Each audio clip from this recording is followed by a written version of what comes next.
Bayangkan, kamu seorang gadis kasir minimarket yang hidupnya pas-pasan, tiba-tiba ada orang kaya yang menawarkan jadi istri pangeran bisnis Indonesia. Gajinya 100 juta rupiah per bulan, mansion mewah, mobil sport, hidup seperti di film Korea. Semua orang pasti bilang, wah beruntung banget. Tapi guys, hidup nggak selalu seperti yang kita bayangkan. Malam pertama pernikahan Sari justru berakhir dengan tangisan yang memilukan hati. Kenapa? Yuk simak cerita lengkapnya. Sari, gadis 23 tahun, asal Jakarta Timur. Setiap hari dia berangkat subuh ke minimarket, tempat dia kerja sebagai kasir. Gaji 3 juta per bulan, pas-pasan buat hidup sehari-hari. Yang bikin hidupnya makin berat, ibunya sakit kanker stadium 3. Dokter bilang butuh operasi 500 juta rupiah kalau mau sembuh. Bayangin guys, 500 juta. Itu sama dengan gaji Sari selama 14 tahun tanpa makan. Setiap malam, Sari ngerawat ibunya yang makin lemah. Kadang dia nangis diam-diam, nanya sama Tuhan, kapan hidup ini bakal membaik? Ayahnya udah meninggal 5 tahun lalu karena kecelakaan. Warisan? Nggak ada. Malah hutang yang numpuk. Jadi Sari sendirian nanggung semuanya. Teman-temannya pada kuliah, pacaran, jalan-jalan. Sementara Sari, dari rumah ke minimarket, dari minimarket ke rumah sakit. Begitu terus setiap hari. Pernah ada yang nanya, Sar kapan nikah? Sari cuma senyum pahit. Pacaran aja nggak sempat, apalagi nikah. Siapa juga yang mau sama cewek yang hidupnya penuh masalah. Tapi Tuhan punya rencana lain untuk Sari. Senin pagi yang biasa, Sari lagi ngatur barang di minimarket, pas ada mobil mewah BMW parkir di depan. Keluar pria berkemeja putih, jas mahal, jam tangan yang kayaknya harganya lebih mahal dari gaji Sari setahun. Permisi Mbak Sari, tanya pria itu sopan. Sari kaget. Masa ada orang sekelas dia kenal nama dia? Iya Pak, saya Sari. Ada yang bisa dibantu? Saya Pak Budi, sekretaris dari PT Wijaya Group. Ada tawaran menarik untuk Anda. Wijaya Group, siapa sih yang nggak kenal konglomerat terbesar Indonesia itu? Punya mall, hotel, bank, sampai maskapai penerbangan. Pak Budi ngajak Sari ke kafe sebelah. Di sana dia ceritain sesuatu yang bikin Sari speechless. Tuan muda kami, Arjuna Wijaya, butuh istri kontrak selama 2 tahun. Kompensasinya 100 juta rupiah per bulan, plus semua biaya pengobatan ibu Anda ditanggung penuh. Sari sampai tersedak kopi. 100 juta sebulan? Betul. Selain itu, Anda akan tinggal di mansion Wijaya, dapat mobil pribadi, kartu kredit unlimited, dan tunjangan lainnya. Kepala Sari pusing. Itu uang yang nggak pernah dia bayangkan seumur hidup. Tapi kenapa harus saya, Pak? Tanya Sari bingung. Tuan muda punya kriteria khusus. Wanita sederhana, nggak serakah, dan punya alasan kuat buat nerima tawaran ini. Tim kami udah riset background Anda selama sebulan. Pak Budi kasih amplop tebal. Ini kontraknya. Baca dulu baik-baik. Kalau setuju, tanda tangan besok dan kirim via email ini. Sari pulang dengan kepala penuh pertanyaan. Istri kontrak, dia bahkan belum pernah pacaran serius. Malamnya, dia baca kontrak itu berkali-kali. Intinya, pernikahan hanya formalitas selama 2 tahun. Tidak ada kewajiban sebagai istri sungguhan. Harus tinggal satu rumah, tapi kamar terpisah. Boleh bercerai setelah kontrak habis. Gaji 100 juta per bulan, dibayar di muka setiap bulan. Yang bikin Sari ragu, kenapa seorang Arjuna Wijaya butuh istri palsu? Dia kan ganteng kaya, perfect. Harusnya banyak cewek yang ngantri. Sari googling tentang Arjuna. Wow, umur 28 tahun, tinggi ganteng, lulusan Harvard Business School. Pernah jadi bachelor paling eligible di Indonesia versi majalah. Tapi aneh, udah 3 tahun terakhir dia nggak pernah kelihatan sama cewek manapun. Media bilang dia workaholic yang nggak tertarik relationship. Sari lirik ibunya yang lagi tidur. Nafasnya udah mulai sesak. Dokter bilang, kalau nggak operasi dalam 3 bulan, bisa terlambat. Ibu, maafin Sari ya, bisik Sari sambil pegang tangan ibunya. Sari akan lakuin apa aja buat nyembuhin ibu. Paginya, Sari kirim email. Saya setuju dengan kontrak tersebut. Seminggu kemudian, Sari dijemput Rolls-Royce ke Mansion Wijaya di Menteng. Guys, rumahnya gede banget, kayak istana di film-film. Sari nervous banget. Baju yang dipakai itu yang terbaik yang dia punya, tapi tetap aja berasa norak di tempat semewah itu. Pak Budi antarkan dia ke ruang tamu yang gedenya kayak lapangan badminton. Di sana, duduk seorang pria yang, astaga, gantengnya nggak nahan. Arjuna Wijaya, tinggi sekitar 185 cm, kulit putih, mata sharp, rambut rapi. Pakai kemeja putih yang kelihatan mahal banget. Tapi yang bikin Sari merinding, matanya dingin banget, kayak nggak ada emosi. Jadi kamu Sari? Tanya Arjuna tanpa senyum, bahkan nggak ngajak duduk. Iya Pak Arjuna, jawab Sari gugup. Jangan panggil Pak, nanti kita suami istri, meski palsu. Panggil aja Arjuna. Baik, Arjuna. Arjuna ngeliatin Sari dari atas sampai bawah. Dengar baik-baik, ini cuma arrangement bisnis. Jangan bermimpi tentang cinta, romance, atau happy ending kayak di drama Korea. Sari ngangguk, meski hatinya agak sakit diomongin kayak gitu. Setelah nikah, kamu tinggal di sayap timur mansion ini. Kita jarang akan ketemu. Kamu boleh kemana aja, beli apa aja, tapi jangan ganggu hidup aku. Saya ngerti. Bagus, pernikahan minggu depan, Pak Budi akan atur semuanya. Kamu tinggal datang aja. Arjuna udah mau pergi, tapi Sari beranikan diri nanya. Boleh tahu nggak, kenapa harus nikah kontrak? Bukannya Anda bisa dapat istri beneran? Arjuna berhenti, tapi nggak noleh. Itu bukan urusanmu, katanya dingin. Terus pergi ninggalin Sari sendirian.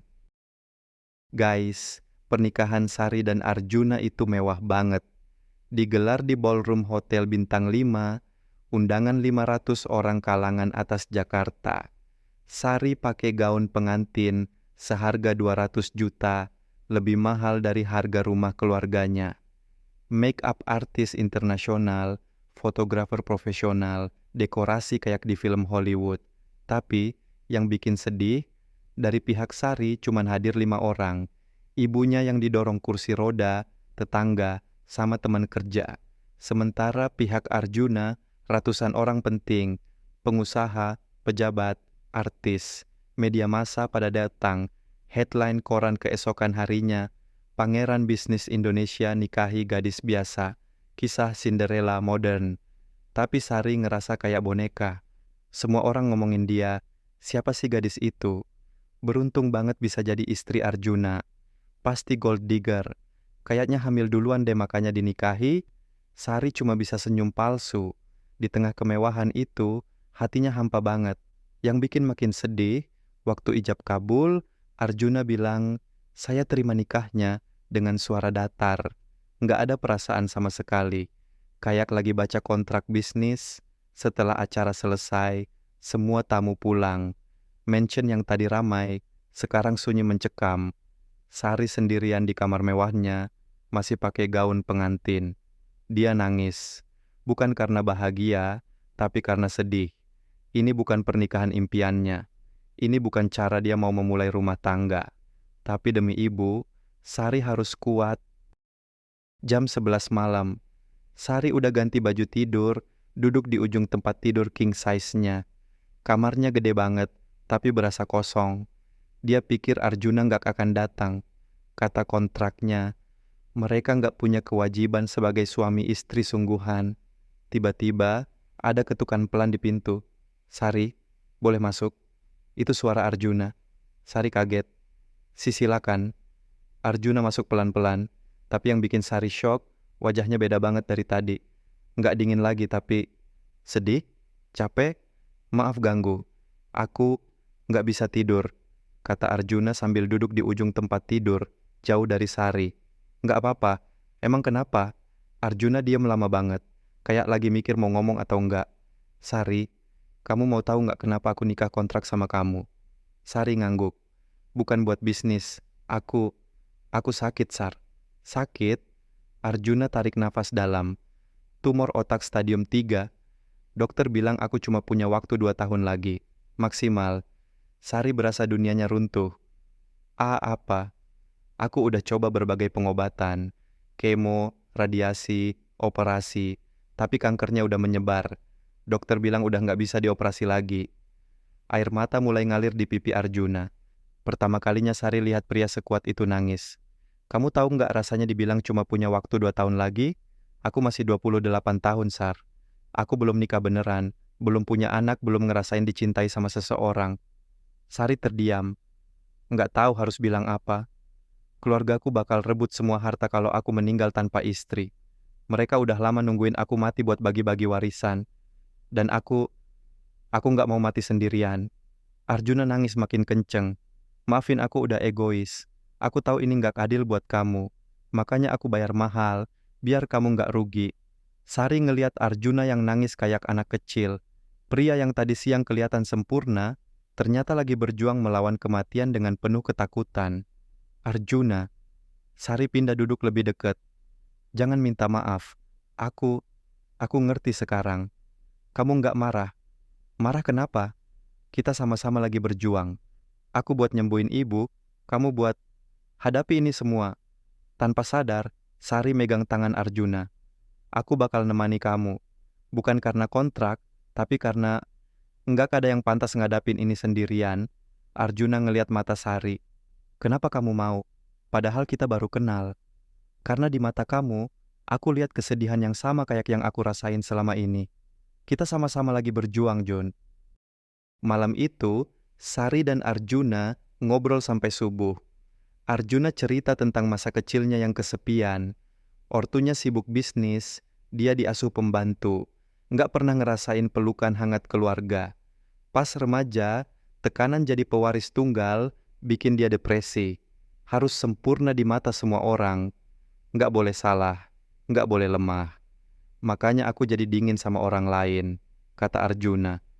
Takut dikecewain, takut dimanfaatin. Sari juga cerita tentang perjuangannya. Gimana rasanya harus dewasa sebelum waktunya. Gimana sakitnya ngelihat ibu kesakitan, tapi nggak bisa bantuin. Kamu kuat banget, Sar, puji Arjuna. Aku nggak yakin bisa kayak kamu. Kita semua punya cara bertahan masing-masing. Kamu bertahan dengan jadi dingin, aku bertahan dengan tetap optimis. Menjelang subuh, Arjuna bilang, terima kasih Mas Sari, ini pertama kalinya aku merasa nggak sendirian. Sama-sama. Dan Jun, mulai sekarang kita hadapi ini bareng-bareng. Bukan sebagai istri kontrak, tapi sebagai partner hidup yang saling ngedukung. Arjuna senyum-senyum tulus pertamanya yang Sari lihat. Aku beruntung banget ketemu sama kamu. Jangan lebay. Sari ketawa. Lagian, siapa tahu 2 tahun itu cuma perkiraan dokter. Banyak kok orang yang bisa bertahan lebih lama. Kamu percaya? Aku percaya sama kekuatan doa dan perjuangan. Kita bakal fight bareng sampai akhir. Pagi itu, dimulailah bab baru dalam hidup mereka. Pernikahan yang dimulai dengan kontrak uang, tapi berlanjut dengan sesuatu yang jauh lebih berharga. Ketulusan hati dan cinta tanpa syarat. Air mata yang jatuh di malam pertama itu bukan air mata kesedihan, tapi air mata lega karena akhirnya menemukan seseorang yang memahami perjuangan hidup masing-masing. Nah guys, gimana menurut kalian kisah Sari dan Arjuna? Touching banget kan? Siapa sangka di balik kemewahan dan 100 juta per bulan, ada cerita sedih yang bikin haru. Kadang hidup emang penuh surprise. Yang kita kira keberuntungan, ternyata ujian. Yang kita kira kutukan, ternyata berkah. Pertanyaannya sekarang, apakah cinta Sari dan Arjuna bisa mengalahkan takdir? Gimana reaksi keluarga Arjuna kalau tahu pernikahan kontrak mereka? Dan apakah Ibu Sari bisa sembuh? Kalau kalian penasaran sama kelanjutan kisah mereka, jangan lupa subscribe Drama Kehidupan dan nyalain notifikasinya. Like video ini kalau kalian terharu, dan komen di bawah. Kalian tim Sari bertahan atau tim Sari pergi? Sampai jumpa di episode selanjutnya.